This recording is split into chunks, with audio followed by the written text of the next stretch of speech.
Hello guys, welcome to my channel. दोस्तों, आज हम लोग हिस्ट्री का इम्पोर्टेंट क्वेश्चन प्रथम अफीम युद्ध के कारण तथा परिणामों का वर्णन करेंगे। दोस्तों अगर आप चैनल पर नया है तो प्लीज़ चैनल को सब्सक्राइब करें, वीडियो को लाइक करें, ज़्यादा शेयर करें। दोस्तों ये क्वेश्चन सेमेस्टर 6 का है। ठीक है, तो गाइस आइए गाइस पहले हम लोग जानते हैं प्रथम अफीम युद्ध। ठीक है, इसके बारे में डिस्कस करते हैं। प्रथम अफीम युद्ध 1839 से लेकर 1852 तक चला था। ठीक है, जो कि ब्रिटिश साम्राज्य और किंग राजवंश, जो कि चीन के राजा थे, किंग राजवंश के बीच लड़ा गया था। इस युद्ध का मुख्य कारण था चीन द्वारा अफीम व्यापार पर प्रतिबंध का कड़ाई से पालन करना। मतलब जो ब्रिटिश साम्राज्य था ना, ब्रिटिश, वो चीन पर अफीम का व्यापार करना चाहता था।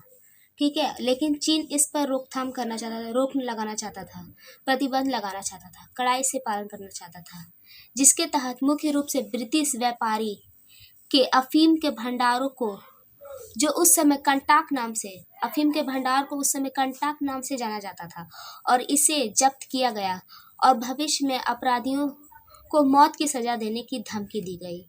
ठीक है, इसके बाद हम लोग कारण जानते हैं। प्रथम अफीम युद्ध के कारण अफीम का अवैध व्यापार किया गया। ब्रिटिश ने भारत में अफीम की खेती को बढ़ावा दिया। ठीक है, और चीन में इसका अवैध यानी इनवैलिड व्यापार किया, जो कि लीगल नहीं था, जिससे चीन को भारी मात्रा में चांदी का निकासी यानी विड्रॉल का सामना करना पड़ा। ठीक है, उससे चीन को बहुत सारे नुकसान भी उठाना पड़ा। चीन की बंदरगाह यानी जहाँ पर बड़े बड़े शिप्स, जहाज रुकते हैं, रोका जाता है, वहाँ पर उसे बंदरगाह कहते हैं। ठीक है, चीन की बंदरगाह नीति, चीन ने अपने बंदरगाह को बंद कर दिया था। चीन ने अपनी बंदरगाहों को विदेशी जहाज़ों के लिए बंद कर दिया था, ताकि विदेशी जहाज यहाँ भारत में ना आ सके और चीन में व्यापार ना कर सके अफीम की। ठीक है, जिससे ब्रिटेन को अपने व्यापारी हितों को बढ़ावा देने में कठिनाई हो रही थी। जैसे ब्रिटेन जो है ना, वो चीन आता था और अपना अफीम का व्यापार करता था चीन में, और वो बंदरगाह बंद कर दिया था चीन ने। इससे ब्रिटेन को बहुत ज़्यादा तकलीफ हो रही थी अपने व्यापार करने में। ब्रिटेन की व्यापारिक महत्वाकांक्षाएं।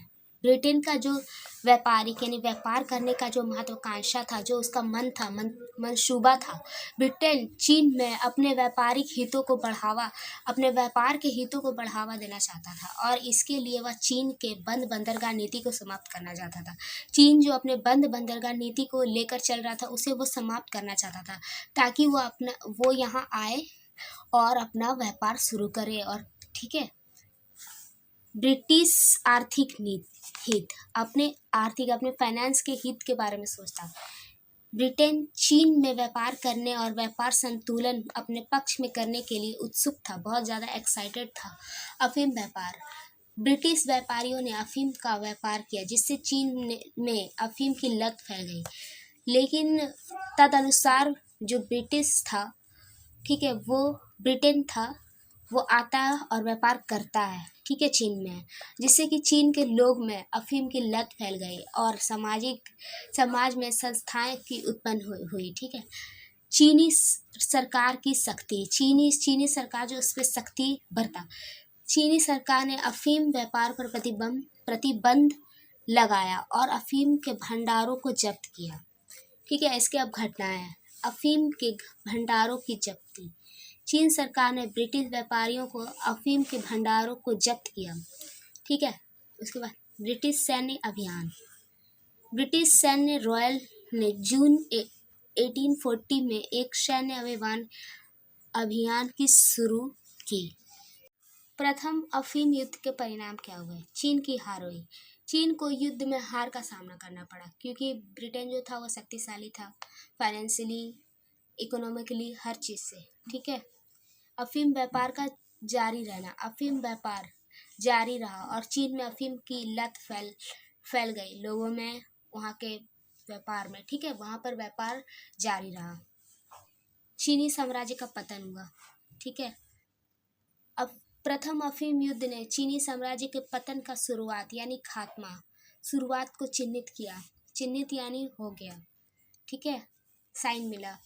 चीन ने आर्थिक और राजनीतिक, चीन की फाइनेंशियली और इकोनॉमिक पॉलिटिकली कमजोरी को दर्शाया गया। प्रथम अफीम युद्ध ने चीन की आर्थिक और राजनीतिक कमजोरी को उजागर किया और देश को विदेशी आक्रमणों के प्रति अधिक संवेदनशील बना दिया। ठीक है, क्योंकि चीन जो था वो आर्थिक रूप से और राजनीतिक रूप से कमज़ोर था, तो विदेश के लोग आएंगे ही और इस पर हमला करेंगे ही। ठीक है, क्योंकि कमज़ोर को हर कोई सताता है। नॉनजिंग की संधि क्या था? यह पहली संधि थी जिसने युद्ध को समाप्त किया। चीन को युद्ध के खर्च के लिए ब्रिटेन का मुआवजा देना पड़ा क्योंकि हार गया। विदेशी व्यापार के लिए 5 चीनी बंदरगाहों को खोलना पड़ा। ठीक है, I hope guys video short है, आपको समझ में आया होगा।